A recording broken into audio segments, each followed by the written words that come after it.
Aleluias. A graça e a paz do Senhor Jesus, amada igreja, amém? Glória a Deus. Feliz de ver alguns rostinhos aqui, conhecidos. E quem? Ah, meu pai veio também? Cadê meu pai? Ah, bonitinho. Amém. Agradeço a oportunidade, né, que o Mário está nos dando de compartilhar a palavra com os irmãos. A princípio, eu iria só pregar mesmo, né? O Senhor já tinha sentado no meu coração uma direção para essa noite. Mas aí o Mário, ele divulgou o testemunho. E eu falei assim, Mário, mas é para testemunhar? Fica na dispensação do Espírito Santo, Maristela.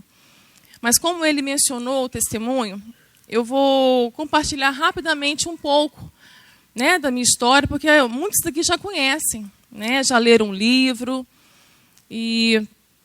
Mas tem a ver com a palavra, direcionada com o Espírito Santo. A minha história, a minha trajetória nessa enfermidade, né, nessa jornada contra o câncer cerebral, já há 13 anos, tem muito a ver com o assunto dessa noite que o Senhor colocou no meu coração, que é a batalha espiritual.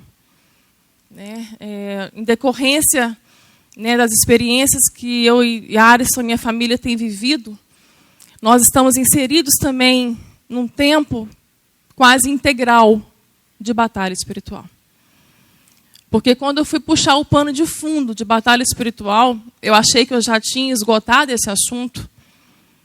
E eu entendo que o Espírito Santo colocou no meu coração para essa noite, talvez seja para que eu recicle tudo e aprenda mais um pouco. Porque é impossível esgotar esse assunto. Então eu creio que o Espírito Santo também ele tem trabalhado comigo nessa semana, dentro da batalha espiritual, e desconstruindo muitas coisas que precisam ser desconstruídas, que fomos aprendendo ao longo desses 30 anos, quando foi inserido esse movimento de batalha espiritual nas igrejas. Eu entendo que, por causa do testemunho, da história que me faz entrar nas igrejas que eu tenho entrado, a maioria delas estão muito equivocadas com este assunto.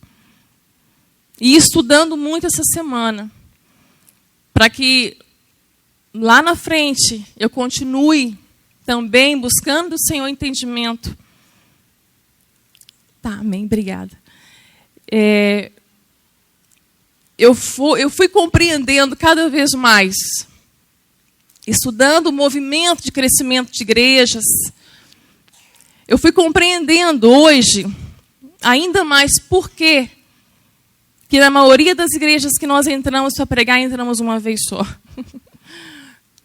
Entramos para uma vez só, sabendo que não voltaremos.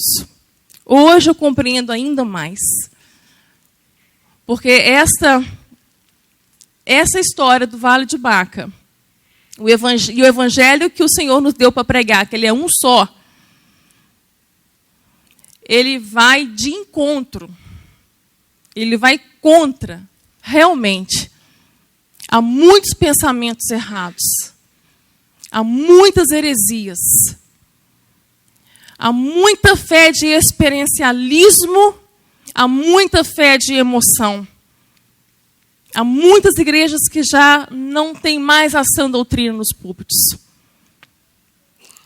E o Senhor tem nos levado nessas igrejas. E tem sido realmente um desafio muito grande. Por isso que já estamos constantemente em batalha espiritual. Porque precisamos entender como cristãos, como filhos da luz, que nós vivemos entre dois mundos. E precisamos aprender a viver como cidadão do céu, vivendo na terra, mostrando aos filhos dessa terra, aqueles que não nasceram de novo, que ainda não alcançaram, que ainda não foram salvos, aqueles a quem Deus ainda não abriu o coração e nem o entendimento, para que possamos, através do nosso testemunho de vida, mostrar o que é ser um cidadão do céu, vivendo na terra. Vivemos entre dois mundos. Há um mundo, sim, espiritual. Há um reino organizado das trevas. E não podemos subestimar. Mas há um reino poderoso de Cristo Jesus. E ele veio para destruir as obras do diabo. Ele veio para desfazer as obras do diabo. Precisamos ter equilíbrio. Sair dos extremos.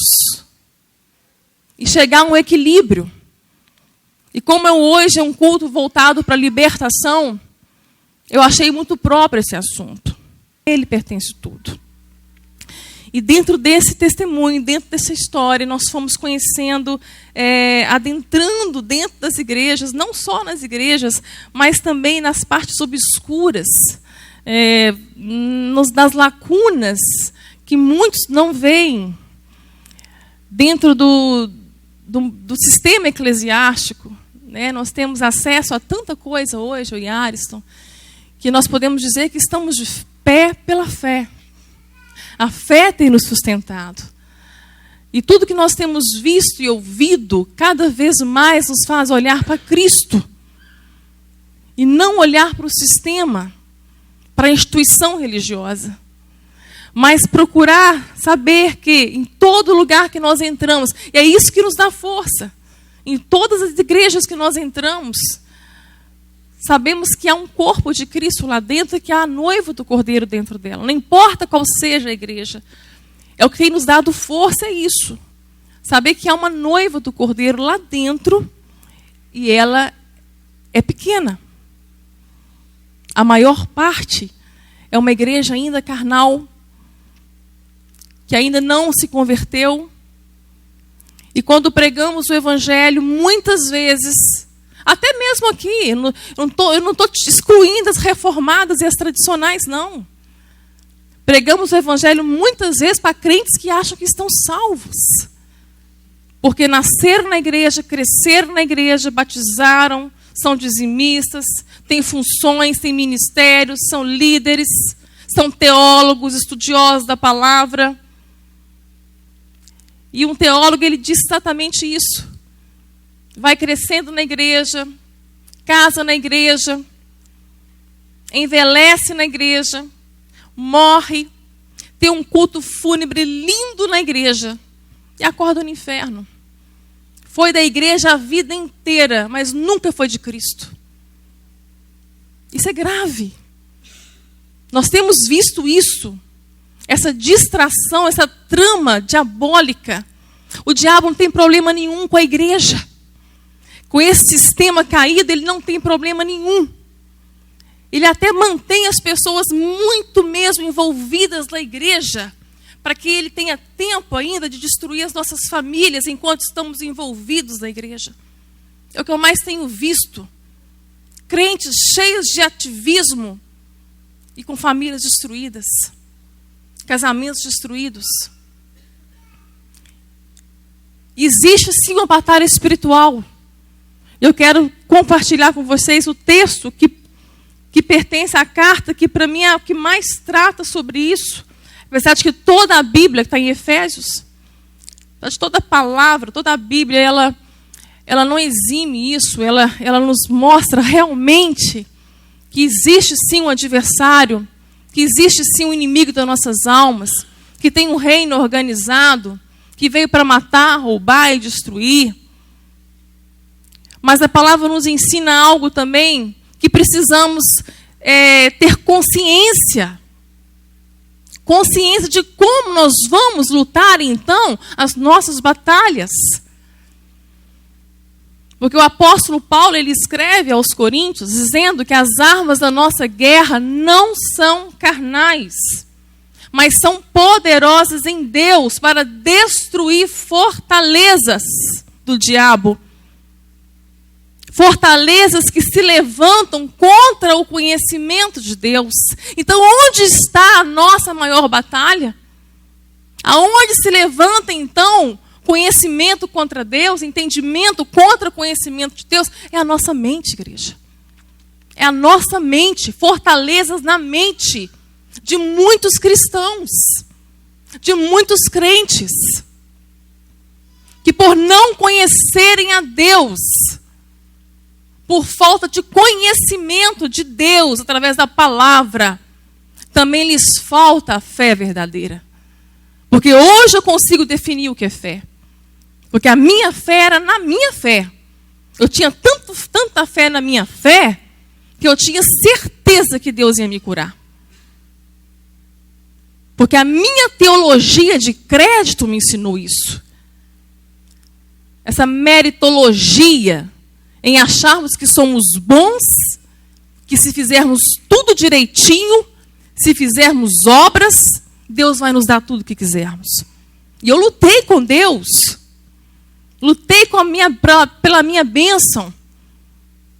Até que Deus desconstruiu um câncer que eu tinha dentro de mim, que era a minha fé. Que não era fé, era crença. Eu acreditava que Deus ia fazer. Porque tudo é possível àquele que crê. Não é assim que eles usam? Né? Tudo é possível ao que crê. Mas quem pode é quem crê ou quem faz? Quem tem poder? É quem crê ou quem faz? É Deus. Então, se Deus pode todas as coisas, então eu passo a crer que Ele vai fazer tudo que está no centro da vontade dEle para a minha vida. Isso é fé. Então, Deus teve que trabalhar primeiro dentro de mim. Ele teve que me desconstruir. Ele teve que me curar dos meus cânceres. O câncer físico hoje, eu agradeço a Deus por ele. Porque nessa fé curada, eu sei, na esperança que essa fé me dá, que se eu acordar amanhã aqui, eu acordo com Deus.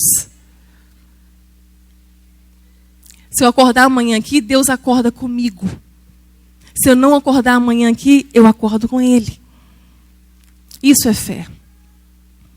Então, dentro dessa fé, que é conhecimento de Deus, eu vejo hoje a igreja, muitos, sem conhecimento de Deus, vivendo realmente um evangelho pragmático.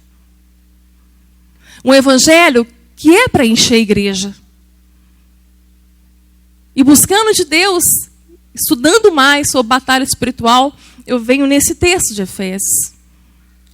Capítulo 6, verso 10, muito conhecido, né? A armadura de Deus. No demais, irmãos meus, fortalecei-vos no Senhor e na força do seu poder. Revesti-vos de toda a armadura de Deus, para que possais estar firmes contra as astutas ciladas do diabo. Porque não temos que lutar contra carne nem sangue, mas sim contra os principados, contra as potestades, contra os príncipes das trevas deste século, contra as hostes espirituais da maldade nos lugares celestiais. Portanto, tomai toda a armadura de Deus, para que possais resistir no dia mau, e havendo feito tudo, ficar firmes. Então, pois, firmes, tendo cingido os vossos lombos com a verdade, e vestida a couraça da justiça, calçados os pés na preparação do evangelho da paz, tomando sobretudo o escudo da fé, com a qual podereis apagar todos os dardos inflamados do maligno. Tomai também o capacete da salvação e a espada do Espírito, que é a palavra de Deus. Orando em todo tempo com toda a oração e súplica no Espírito, e vigiando nisso com toda a perseverança e súplica por todos os santos. E por mim, para que me seja dado no abrir da minha boca a palavra com confiança, para fazer notório o mistério do Evangelho, pelo qual sou embaixador em cadeias, para que possa falar livremente como me convém falar. Paulo estava preso em Roma, escrevendo essa carta. O maior missionário do mundo, preso, para um propósito de Deus também. Essa carta aos Efésios para mim, uma das cartas mais sublimes da palavra de Deus. Deveria ser examinada, estudada, cuidadosamente. Há dois extremos, como eu havia mencionado. Há dois clientes, vamos dizer assim, há dois clientes que o diabo gosta muito. Aquele que demoniza tudo, sataniza tudo, vê diabo em tudo. É um cliente dele, gosta muito. Tem igreja que, se tirar o diabo, né, Mário? Ela fecha. Ela fecha, porque o que gera, o que fomenta essa igreja são os cultos de libertação, a quebra das maldições hereditárias. Mas há também um outro extremo, que é um cliente também, que o diabo também gosta muito. Aquele que acha que está blindado. Que está blindado contra o reino das trevas. Aquele que subestima mesmo os ardis de Satanás. E eu posso dizer que eu cheguei aos dois extremos. Um momento da minha vida, da minha caminhada cristã, eu achava que o diabo nem entrava na igreja. E não fazia parte daqueles cultos, que ele não estava ali em nenhum momento. Que tudo estava blindado. A igreja, a minha vida, o casamento, tudo. A gente simplesmente desconhecia a batalha espiritual. Eu havia até conhecido antes, mas depois me esqueci. Porque lá eu aprendia que não tinha perigo. O diabo não podia fazer nada. Só que eu saio deste contexto e vou parar num outro contexto. Num outro contexto, eu caio num grupo específico dentro da igreja. E esse grupo era fã de Rebecca Brown. Viam demônios em tudo. E eu comecei, então, a aderir a essa literatura toda. Eu e Ares começamos a ler, começamos a conhecer tudo e começamos, então, a demonizar tudo. Aí a gente começava a ver que tinha demônio na gaveta, no guarda-roupa, no sapato. A gente via demônio em tudo. Eu me lembro uma vez que o Arisson comprou, estava lançando naquela época um bom ar, que até o enfeite, hoje até o adorno, né? E ele comprou esse bom ar e de cada meia hora ele soltava, né, o ar, o cheiro gostoso. E eu estava lendo um livro muito forte, que ele veio para libertar os cativos. Gente, alguém já leu esse livro aqui? Com certeza, né?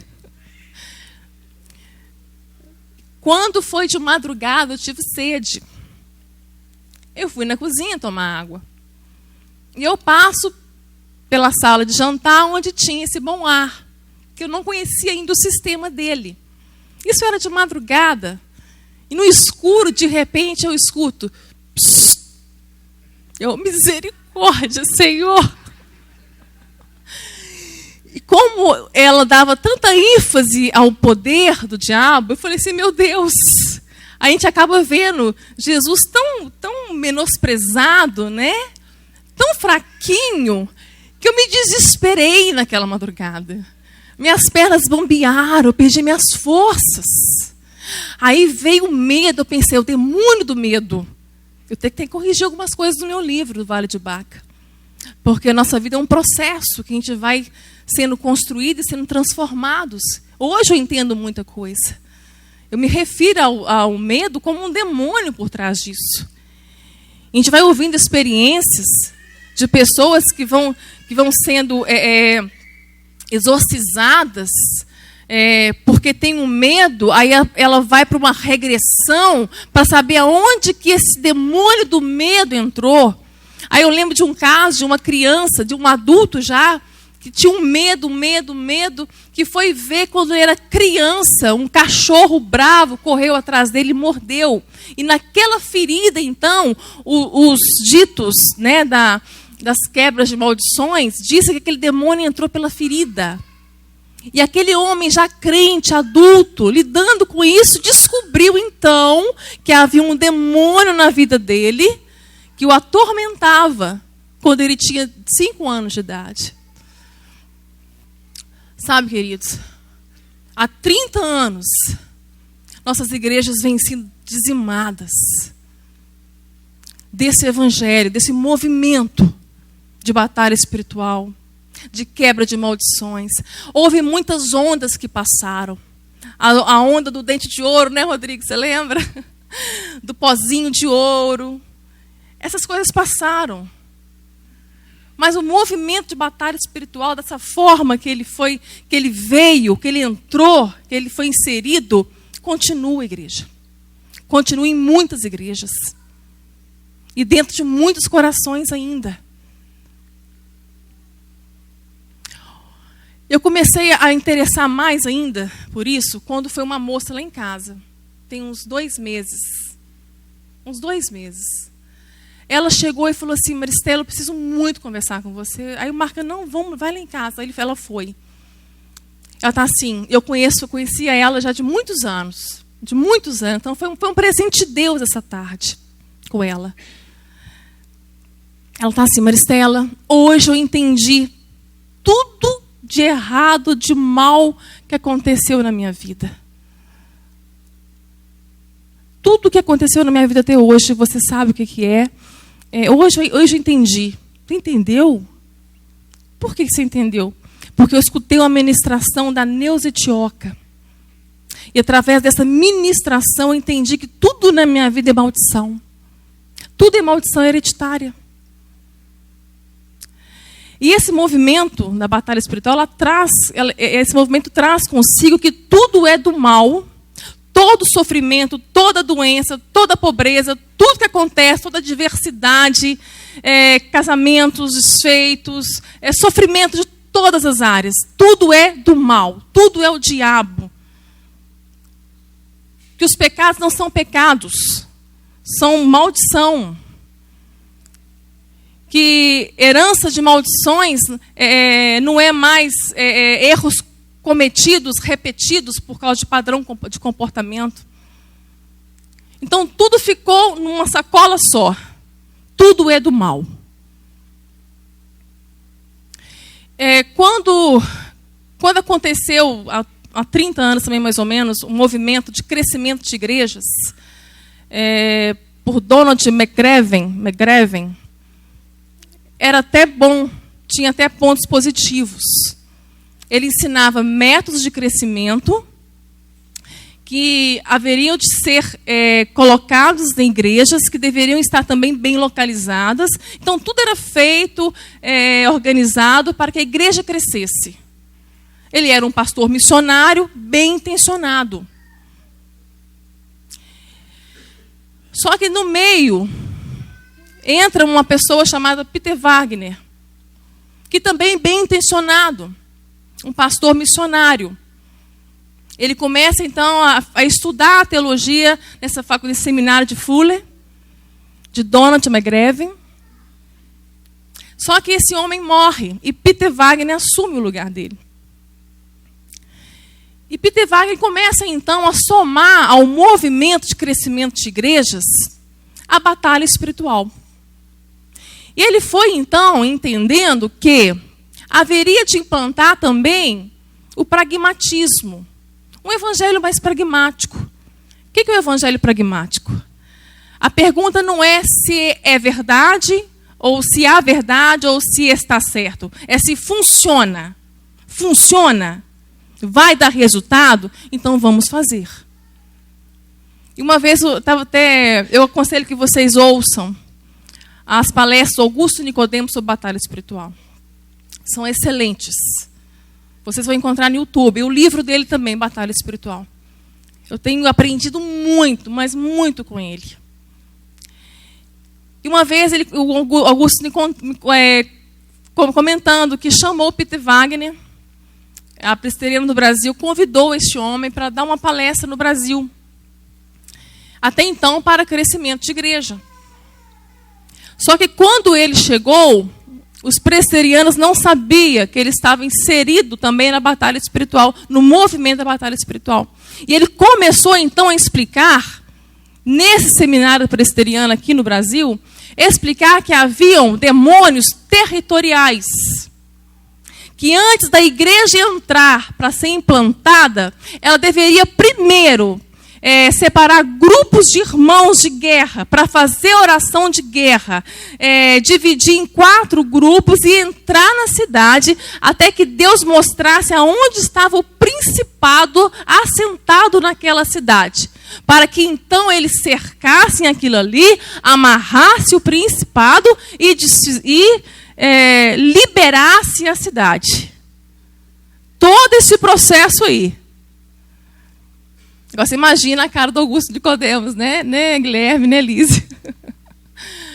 Pois é.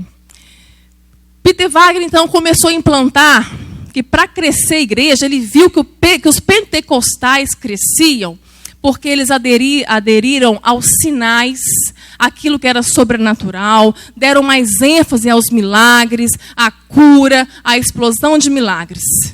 E ele implantou isso também. Então ele fez uma escola lá nos Estados Unidos, uma escola que ensinava como fazer milagres. E os alunos aprendiam então. Os alunos eram orientados a sentirem pessoas que estivessem com alguma doença. E no decorrer do curso, eles foram vendo que alguns alunos acertavam aonde estavam as doenças nas pessoas. Só que um grupo estudado na palavra de Deus viu que aquilo estava errado. Que milagre não se ensina. Que quem faz é o Espírito Santo e quando ele quiser, para algum propósito. Então fecharam essa escola. Só que nessa turma que se formou-se nela também a Neuza Etioca.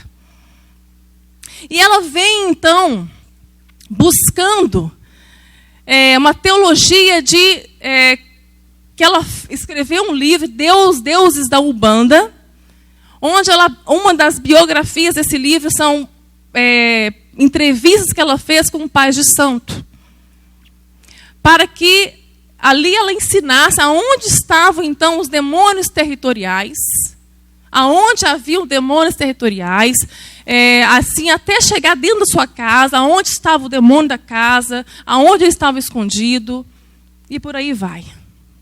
E essa menina, então, chega lá em casa dizendo isso.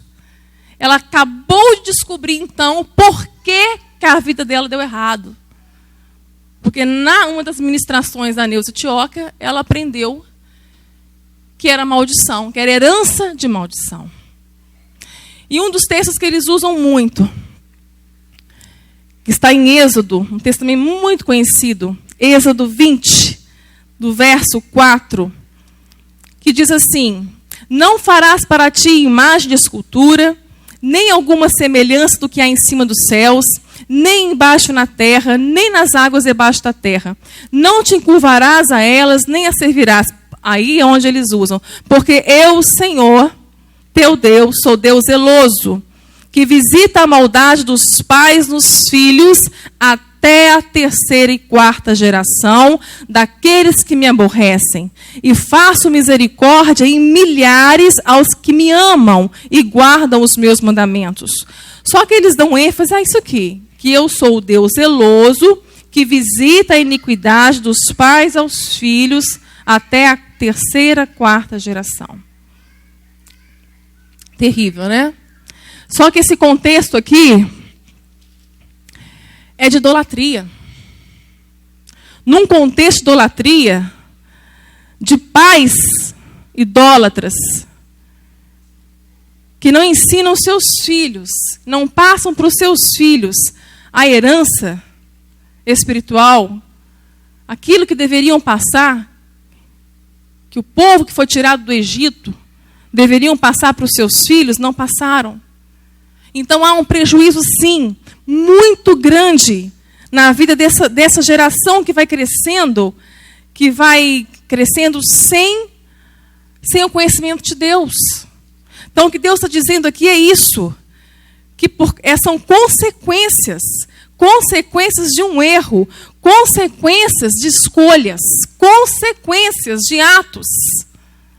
Porque num contexto da palavra, em vários textos, Deus diz que o pai não morrerá pelo filho, o filho não morrerá pelo pai. Ezequiel 18:2 diz assim: os pais comeram uvas verdes e os dentes dos filhos se embotaram. Vivo eu, diz o Senhor Jeová, que nunca mais direi esse provérbio em Israel. Em outros vários textos, Crônicas, Deuteronômio, Jeremias, os pais não vão morrer pelos filhos. 18:20, a alma que pecar, essa morrerá. O filho não levará a maldade do pai, nem o pai levará a maldade do filho. A justiça do justo ficará sobre ele, e a impiedade do ímpio cairá sobre ele. E Paulo escreve aos Coríntios: cada um dará conta de si mesmo a Deus. E nós temos exemplos na palavra. O rei Josias teve um avô horrível, Manassés. Teve um pai terrível, Amon. Não me lembro se é esse Amon. Mas ele escolheu servir ao Senhor. Saul teve um filho excelente, Jonatas. Davi teve um filho terrível, Absalão. Agora, herança de maldição ou repetição de erros? Porque nós somos os maiores exemplos dos nossos filhos.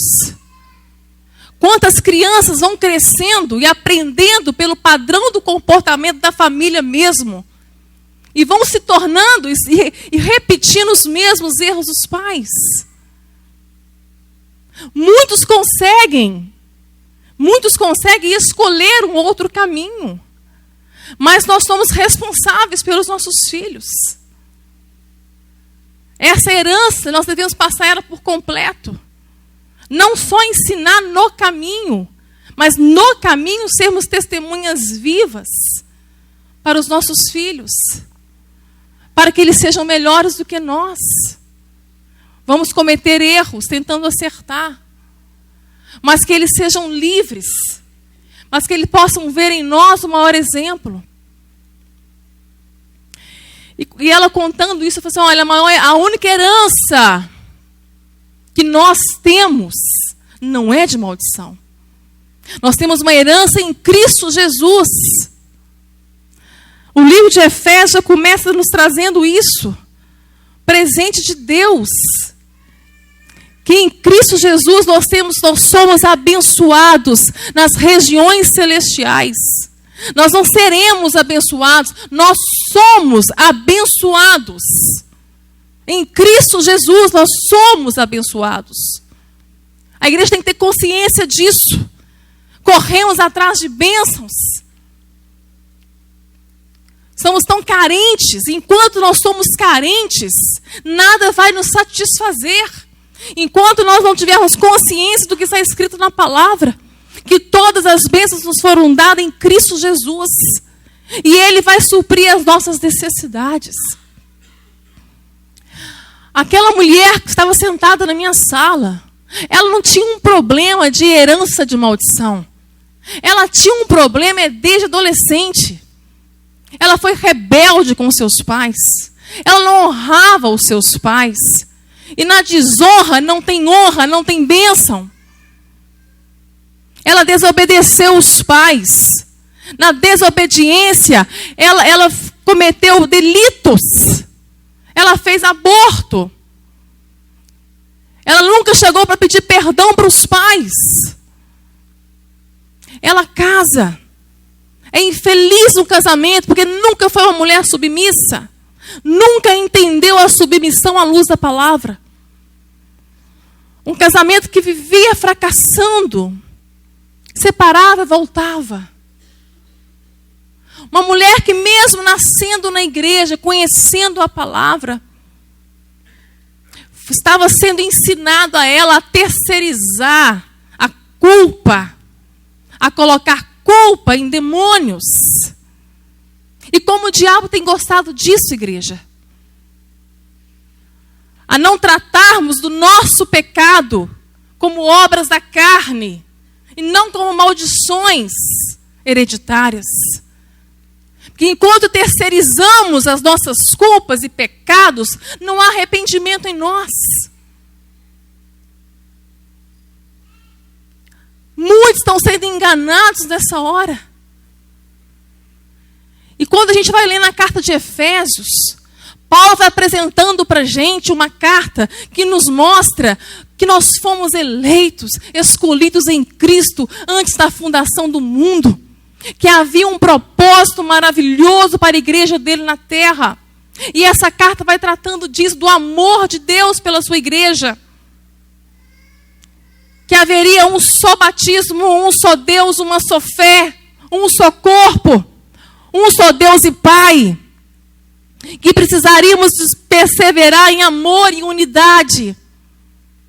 Mas quando chega no capítulo 4 de Efésios, começa então ali uma lista de valores éticos, morais, de conduta cristã, nos ensinando a sermos crentes verdadeiros, nos ensinando a ter um estilo de vida convertido.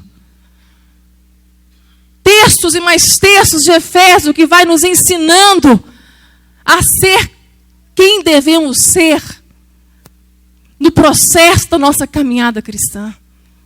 Porque aquele que nasceu de novo, a maior evidência do novo nascimento é a santificação. Ele vai se santificando.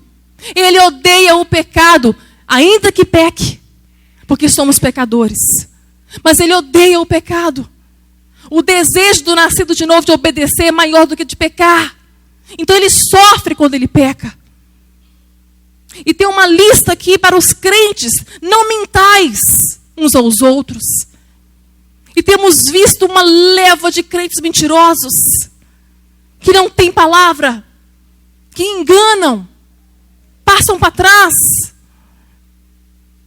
Uma leva de crentes fornicadores, adúlteros. Essa carta vai nos ensinando muito. Ela vai nos dizendo para não nos embriagarmos com o vinho em que há contenda, mas que possamos ser cheios, enchei-vos do Espírito Santo. E temos embriagado com tantas coisas. Além de bebida alcoólica, muitos crentes têm se embriagado com muita coisa. Não tem remido o seu tempo. Tem gastado o seu tempo. Eu falo isso a começar por mim. Vocês querem um exemplo da minha vida prático? Que vocês vão rir agora? Quem gosta de Netflix aqui e assiste séries? Quem gosta de Augusto? Pois então, não tem problema nenhum em assistir séries. Só que tudo em excesso faz mal. E eu e Alisson seguimos uma série muito boa. E uma vez chegamos em casa e não tínhamos mais nada para fazer. Começamos a ver série. E foi acabando um episódio, fomos emendando no outro. Acabando um episódio, emendando no outro. Sei que nós passamos, acho que umas 4 horas. O tempo passou na frente da televisão. Estávamos embriagados. No outro dia eu iria pregar sobre isto. Ou na outra semana, não me lembro. Enchei-vos do Espírito Santo. Fomos dormir, já bastante cansados. À noite eu tive um sonho. No sonho eu chegava com Aris em casa. Havia um demônio enorme no portão da minha casa.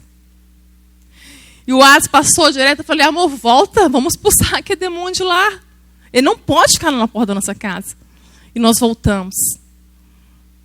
E eu comecei a expulsar aquele demônio nem mexia. Mas tranquilo mesmo. Eu falei: Senhor, misericórdia. Aí no sonho eu fui abaixando a minha cabeça. E pertinho da perna dele, daquele demônio, estava uma palavrinha escrita: Netflix. Eu falei: Senhor, misericórdia. Aí eu acordei. O demônio ia sair mesmo. Tinha que ser na vida real, né? Aí eu chamei o Asa, contei o sonho para ele, pedimos perdão. Senhor, não deixamos de assistir. Só que é 2 episódios só. Passou disso, é pecado. O que é pecado? Tudo que nos faz errar o alvo. Tudo que nos afasta de Deus. Estamos bem distraídos. Nos embriagando com muita coisa. Enchei-vos do Espírito Santo. Quem nos enche é o Espírito Santo. Mas como ele vai nos encher? se não temos dado lugar. E nessa mesma carta, não deis lugar ao diabo. Não entristeçais o Espírito Santo. Depois disso tudo, aí vem uma parte que eu gosto muito dessa carta aos Efésios. Mulheres, sede vós submissas aos seus maridos. Olha que carta prática, né? Maridos, amai vossas esposas. Filhos, honrem os seus pais. É um padrão perfeito para a família. Tenho pregado muito sobre isso. Porque eu tenho visto como a família tem sido destruída pela inversão de papéis dentro de casa. Mulheres, submissão é algo maravilhoso. Não é algo que o homem tem que requerer de nós. É nós que oferecemos aos maridos. Porque quando nós entendemos a submissão, o que é a submissão? Resumida na forma minha de entender. É a capacidade que a mulher tem de abrir mão do desejo de controlar o homem. E essa capacidade é o Espírito Santo que vai nos dar. Porque muitos já são por liderança nata. E nós temos que ceder, queridas. Porque se nós não formos submissas, nós não temos um problema com o marido. Nós temos um pecado com Deus. Porque aquilo foi pregado pelo pastor Paulo domingo, no segundo culto. Aquilo é muito sério. Deus é a cabeça de Cristo. Cristo é a cabeça do homem. O homem é a cabeça da mulher. E o pastor Paulo fez uma referência. Então, Cristo é inferior a Deus? Não. Cristo é Deus. Mas há uma hierarquia, há uma autoridade. Assim como Cristo é a cabeça do homem, o homem precisa submeter a Cristo. Porque submisso a Cristo, ele também vai amar a sua esposa. Ele vai entender que mesmo quando o amor parece ter acabado, a palavra de Deus diz que o Espírito Santo derramou amor nos nossos corações. O que sustenta o casamento não é o amor. É o casamento que sustenta o amor. Que enquanto houver aliança, Deus derrama amor. Deus restaura. Deus faz de novo. Deus transforma a água em vinho. Deus faz milagres. Mas precisamos entender que há princípios imutáveis que o Evangelho não vai mudar. Que Deus não vai abaixar o padrão do Evangelho e nem tirar os princípios fundamentados na palavra para que eu e você possamos viver o Evangelho fácil e pragmático. Não. O Evangelho é o mesmo. E aquela mulher foi entendendo isso. E ela foi chorando. Que ela entendeu que não havia culpa de diabo, não. Ela deveria rever toda a sua vida. Voltar lá atrás, pedir perdão aos pais. Porque ela começou a entender que os pais fez tudo o que fez porque amava ela. Que o não do pai e da mãe foi por amor. E foi caindo então as fortalezas. Aonde o diabo estava vencendo a guerra era na mente dela. Achamos que o diabo está preocupado com a nossa saúde, com nossos bens materiais? Não. O alvo do diabo é nos fazer pecar. Porque o pecado é o câncer. Enquanto não houver arrependimento, estaremos afastados de Deus. Perderemos a alegria da salvação. Como o rei Davi, enquanto ele escondeu as suas transgressões de Deus, os seus ossos sofriam, havia bramidos. Ele disse que a mão do Senhor pesava sobre ele dia e noite.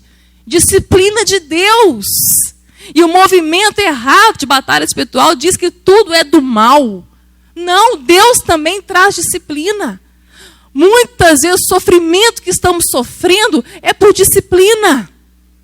Porque Deus disciplina o filho que Ele ama. Enquanto vamos colocando culpa no diabo das nossas mazelas, nós nunca vamos enxergar o quão grande o amor de Deus e a graça dele por nós. Porque vamos terceirizando, passando para frente aquilo que cabe a nós. Mas Davi fala que o humor dele se tornou em sequidão. Acabou a alegria por causa do pecado. Esse é o alvo do diabo, ele quer que você peque. Ele só quer te levar para o pecado. E tudo vai começar na sua mente. Sabe por quê? Porque a força que o diabo tem é a força que nós damos para ele na nossa mente. É na nossa mente. São fortalezas. E aquela mulher então entendeu que ela deveria rever todo o seu casamento. Pedir perdão ao marido. Se perdoar. Perdoar.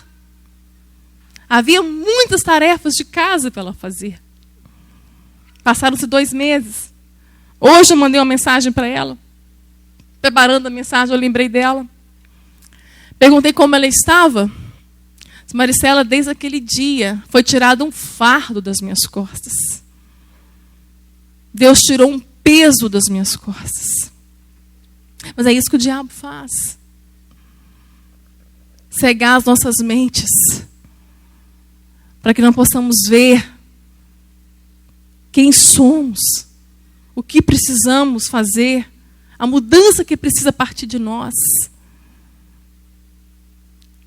Precisamos voltar, queridos. Voltar para o Evangelho. É aonde chega, então, a armadura de Deus. Onde nós lemos: fortalecei-vos, pois, na força do poder de Deus. Não há força em nós, queridos. A força vem do poder de Deus. E tomai toda a armadura. O que é tomar toda a armadura? É no estalar de dedos, é colocar armadura agora porque eu vou entrar em batalha? Não. Não, hoje eu entendo melhor isso. Tomar toda a armadura é estar em Cristo. É estar nele, porque nele nós vamos ter a paz, nós vamos ter a fé, nós vamos ter a justiça, a verdade, viveremos a salvação. Isso é armadura. Isso é diário. É uma vida inteira com Deus todos os dias, nos santificando, fugindo da prostituição, das obras da carne. A palavra não nos manda resistir, manda fugir das obras da carne. Nós temos que fugir. Como Jesus fala, se o olho te faz pecar, arranca ele. É amputação. Tem que cortar, é na prática. Coloca filtro no seu computador, coloca filtro no seu celular. Se é pornografia, se alguns contatos têm que ser bloqueados, bloqueie. Mas limpa a sua vida, faça uma faxina, porque a palavra de Deus manda fugir. Agora, resistir ao diabo é estarmos firmes. Essa palavra foi repetida 3 vezes. Estais firmes. Nós estaremos revestidos da armadura. É estar em Cristo, vestidos da graça dele. Com a abundante graça, a maravilhosa graça dele. E como que é isso? É colocando tudo isso em prática. Aquilo que foi mencionado agora do livro de Efésios. É colocando essa vida cristã em prática. É vivendo esse estilo de vida que o cidadão de Cristo tem que ter na terra. Aí sim ele vai estar vestido. Aí sim ele vai estar armado. Resistindo ao diabo. Não tem segredo, igreja. Se queremos vencer os dias maus, precisamos exercitar a palavra. Não tem métodos. Não tem artifícios. Não existe evangelho de entretenimento que vai fazer com que você resista ao dia mau. Eu passei quase 1 mês pregando agora nos Estados Unidos. E antes de eu ir, a Alisson teve um sonho. E no sonho eu pregava e ele estava lá nos Estados Unidos comigo. Que foi eu e a Sara. Só que no sonho ele estava lá. E no sonho Deus mostrava para ele eu usando métodos e artifícios na pregação. E no sonho o Alisson se levanta da cadeira da igreja, vai até onde eu estava e fala: amor, este não é o evangelho que Deus te mandou pregar. Pare agora. Deus foi nos dando diretrizes antes de eu ir. E eu tive um sonho que Deus me mostrava que eu e a Sara, quando chegávamos, saímos do aeroporto, chegávamos na América, pisávamos em solo americano, eram densas trevas. Não havia luz nenhuma naquele lugar. E vinha sobre mim e a Sara homens como embriagados, e quando foram chegando perto, não eram homens, eram demônios. E no sonho eu começava a repreender, a clamar o sangue de Jesus. E eu acordei. Quando nós chegamos lá, o sonho se materializou. Eu não vi o mundo espiritual, mas Deus permitiu que eu sentisse uma opressão maligna, mas tão grande, e pregando todos os dias. Eu falei, Senhor, eu chorava aos pés, Senhor, está pesado, Senhor, eu não quero sentir isso mais. Senhor, eu já entendi, são densas as trevas, eu sei. Tira isso de mim, tira. Estava muito pesado. E o As falava assim, amor, calma. Deus está te mostrando. Vai passar. Mas é para que você não distraia. Não distraia em meio a essa missão. Irmãos, era mais fácil fazer missão na Índia e na África. Seria mais fácil, eu garanto isso para vocês. Passou uma semana, passou. O alívio veio.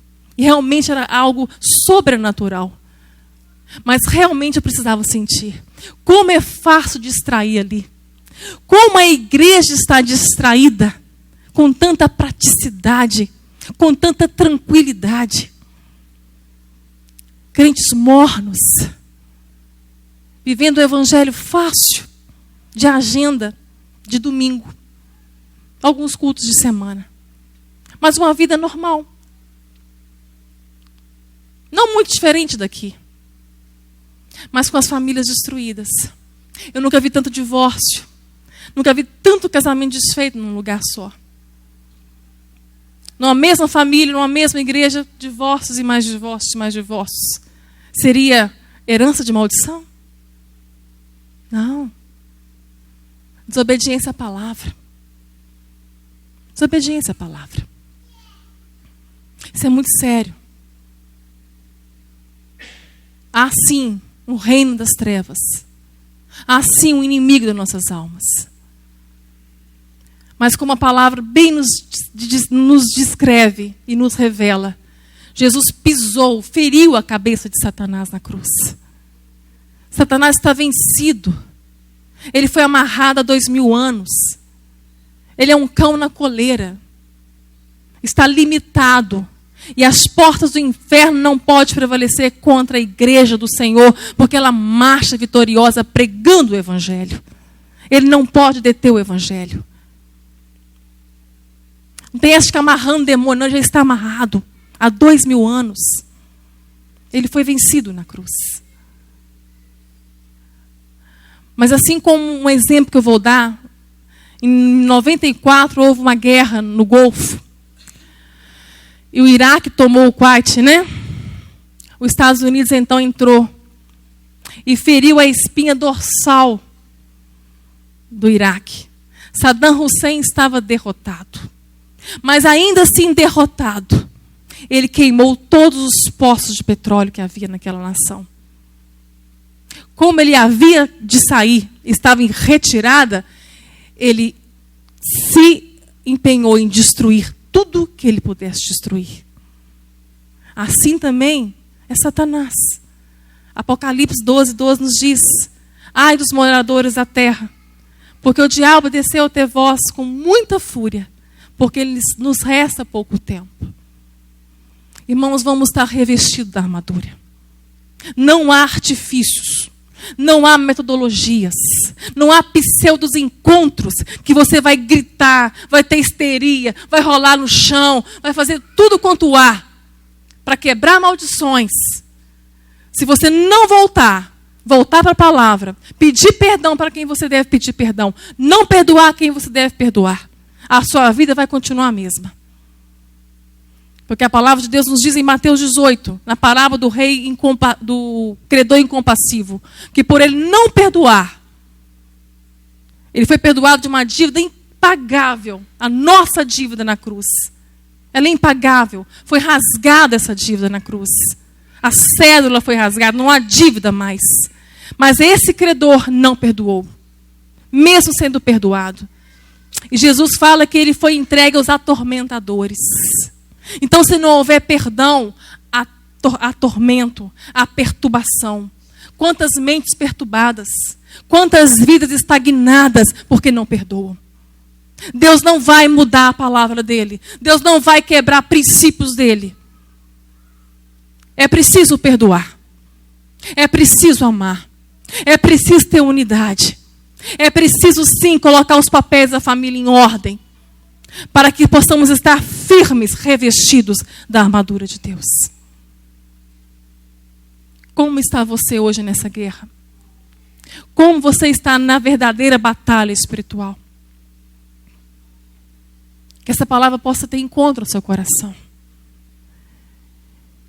Que o Espírito Santo possa fazer uma obra de transformação na sua consciência. Para que você possa chamar para si mesmo o que você deve fazer agora. Nós somos indesculpáveis diante da palavra de Deus.